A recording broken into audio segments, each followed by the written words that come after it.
Good morning, class 8. How are you? I think all are fit, healthy and safe at your home. So in this class we are going to continue the second chapter, the tsunami.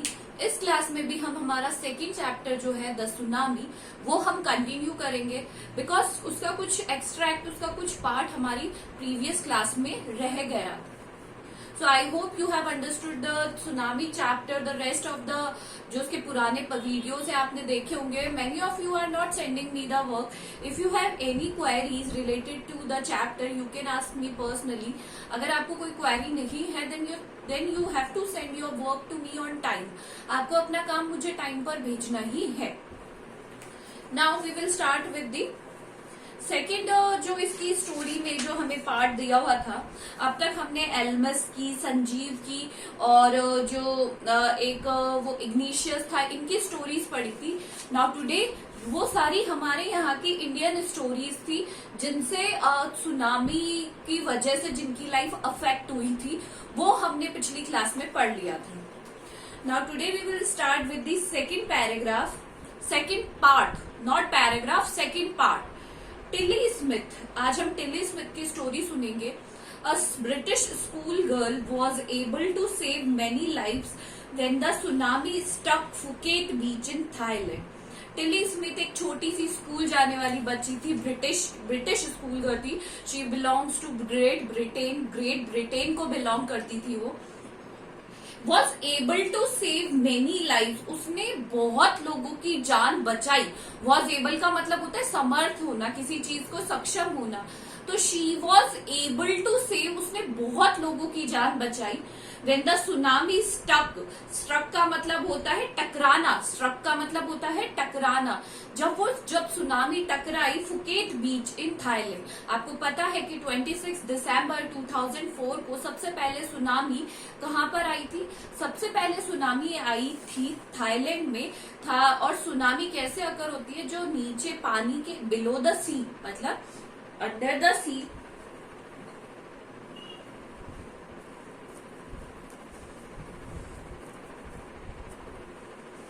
Under the sea जितना भी earthquake, भूकंप उत्पन्न होता है उसके कारण जो water level है उसमें क्या होती है? वेव्स पैदा होती है. और वो कोई आसानी इजी वेव्स नहीं होती कि जो बस ऐसी लहरें हैं, नहीं. वो बहुत प्रेशर से आती है और tsunami was the one of them. Though she has won a number of awards. इस जो चैरिटी, उसने ये जो सोशल वर्क किया, लोगों की जान बचाई, उसके कारण उसे बहुत सारे अवार्ड्स मिले. Her parents have not allowed their daughter to be interviewed on television. But उसके पेरेंट्स नहीं चाहते थे कि वो कोई भी इंटरव्यू दे टेलीविजन पे किसी भी तरीके का. And made into a heroine, मतलब उसके पेरेंट्स बिल्कुल भी नहीं चाहते थे कि वो किसी भी प्रकार का कोई इंटरव्यू दे टीवी पे या कोई अपने आप को है ना पब्लिसाइज करे, अपने आप को मतलब अपने आप को फेमस या हीरोइन बन जाए. वो नहीं होता है ना कि कोई भी इस तरीके का कोई काम करता है तो उनका इंटरव्यू लिया जाता है. आपने देखा होगा, कई लोगों का देखा होगा कि कोई चैरिटी वर्क करता है या कोई सोशल वर्क करता है या कोई इस तरीके के ब्रेवरी वर्क करते हैं तो उन्हें इंटरव्यू दिए जाते हैं, अवार्ड दिए जाते हैं. बट सब पेरेंट्स आर नॉट, जो टिली के पेरेंट्स है वो ऐसा बिल्कुल नहीं चाहते थे कि उनकी बेटी का कोई भी इंटरव्यू हो या इस तरीके का कोई वो फेमस हो या वो टीवी पर आए. What do you think they took their decision? आप लोगों को क्या लगता है कि वो इस तरीके का डिसीजन क्यों नहीं लिया? देखो, इसके दो कारण हो सकते हैं. या तो उसके पेरेंट्स नहीं चाहते थे कि वो फेमस हो, या फिर उसका ध्यान, क्योंकि एक बार जो सेलिब्रिटी या इस तरीके की कोई चीज कोई पर्सन बन जाता है तो उसका ध्यान डाइवर्ट होता जाता है स्टडीज से, या हो सकता है उसके पेरेंट्स नहीं चाहते हो वो कि फेमस हो. Right. So now here is a story from Thailand. ये तो टिली का इंट्रो पढ़ा था हमने, इंट्रोडक्शन, उसके बारे में बताया था. Now we will read a story from Thailand. The Smith family from south east England. जो स्मिथ फैमिली थी, टिली की फैमिली थी, they belong to south east England, were celebrating Christmas. And they were celebrating Christmas. वो क्या मनाने गए थे? Christmas. सबको पता है, कितनी बार बता चुकी हूँ कि क्रिसमस के नेक्स्ट डे ही अकर हुई थी tsunami. Christmas at a beach resort in southern Thailand. कहाँ पर? साउदर्न थाईलैंड में वो बनाने गए थे क्रिसमस एट अ बीच, समुद्री तट पर. Tilly Smith was a 10-year-old schoolgirl. Her sister was 7 years old. Tilly Smith क्या थी? 7 साल की थी. Sorry, Tilly Smith was a 10-year school old girl. Tilly Smith कितने साल की थी? 10 साल की स्कूल की गर्ल थी.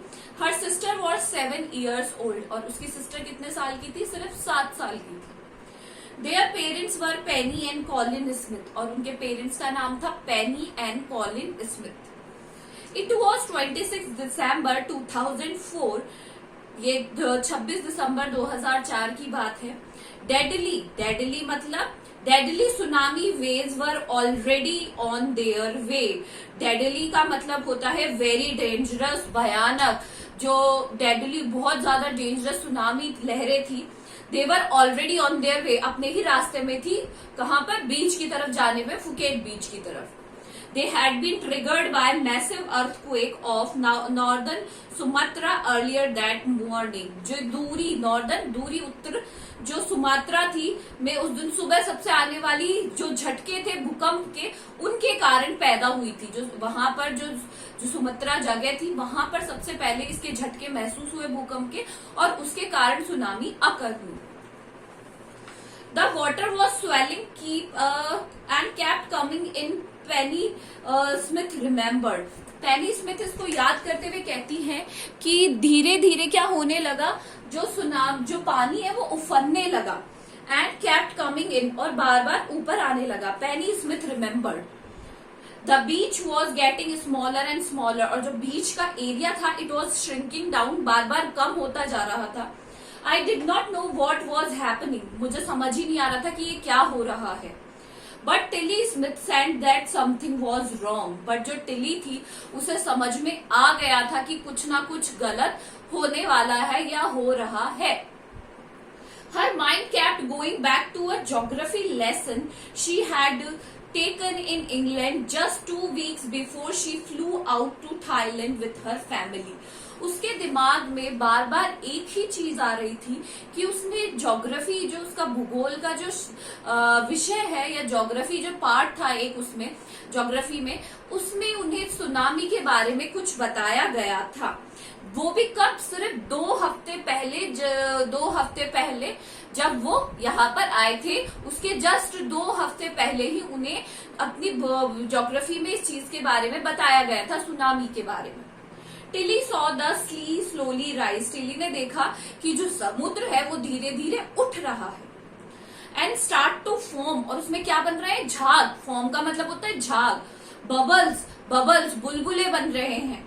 And form वर्लपूल्स. वर्लपूल का मतलब होता है भंवर. आपने देखा होगा सबने भंवर, तो भंवर बन रहे हैं. She remembered that she had seen this in class in a video of a tsunami that had hit the Hawaiian Islands in 1946. उसे याद आया कि उसने इसी तरीके का कोई वीडियो देखा था अपनी क्लास में. उनके सर ने, उनके टीचर ने उन्हें दिखाया था, जिसमें सुनामी जो लहरें हैं वो हवाईयन जो द्वीप है, आइलैंड क्या होता है? द्वीप, उनसे टकराई थी in 1946. Her geography teacher had shown in her the class video, और जो उनके ज्योग्राफी के टीचर्स थे, उन्होंने ये वीडियो उन्हें दिखाया था.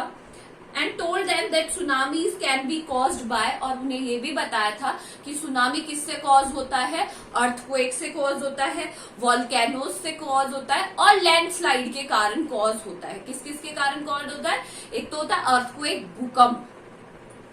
दूसरा है वॉल्केनोज और लैंड, ये क्या है? लैंडस्लाइड. तो वॉल्केनो क्या होता है? ज्वालामुखी, और लैंडस्लाइड होता है शिफ्टिंग ऑफ लैंड. जब आपने देखा होगा शिफ्ट होती जाती है, इसको हिंदी में भूस्खलन ऐसा ही कुछ बोलते हैं. तो लैंड क्या होती है? शिफ्ट होती जाती है, और इसी के कारण सुनामी पैदा होती है. तो उनके टीचर ने उन्हें बताया था कि इस तरीके से सुनामी अकर होती है. फाइन, आज हम यहीं तक करेंगे. I am giving you some hard words, you have to do them in your copies. आपको उनको अपनी कॉपीज में करना है. समझ में आया?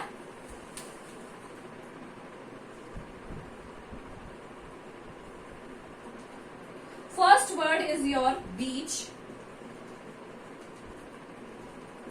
Second resort, third is massive, fourth is triggered,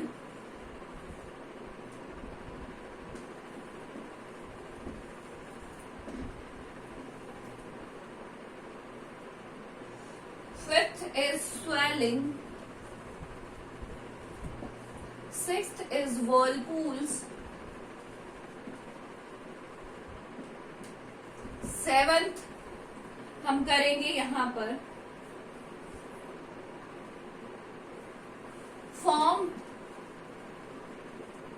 eighth is volcanoes. Ninth is landslide. And 10th is sensed. You have to do these words in your copy, and question and answers I am giving you one word. Where was the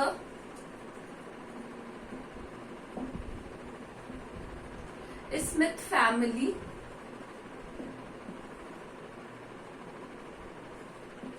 from? जो Smith family थी वो कहां से थी? Who was Tilly Smith? Tilly Smith कौन थी?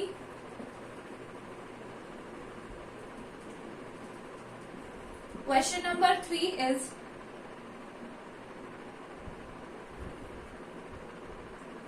what did Penny Smith observe on the beach? And the last is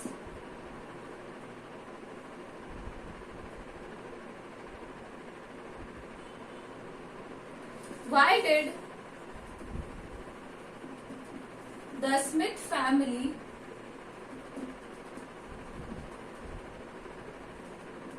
come to beach? ये आपको हार्ड वर्ड्स करने हैं. इनके क्वेश्चन आंसर है where was the Smith family from. Smith family कहां से थी? Who was Tilly Smith? Tilly Smith कौन थी? What did Penny Smith observe on the beach? Penny observe जो पेनी स्मिथ थे, जो टिली स्मिथ के फादर थे, उन्होंने क्या ऑब्जर्व किया था, क्या भाप लिया था इस बीच पे होने वाला. And the last question is why did the family come to beach? Family क्यों आई थी बीच में? ये सारे वन लाइनर आंसर है. एक लाइन में आपको इनको आंसर्स करना है.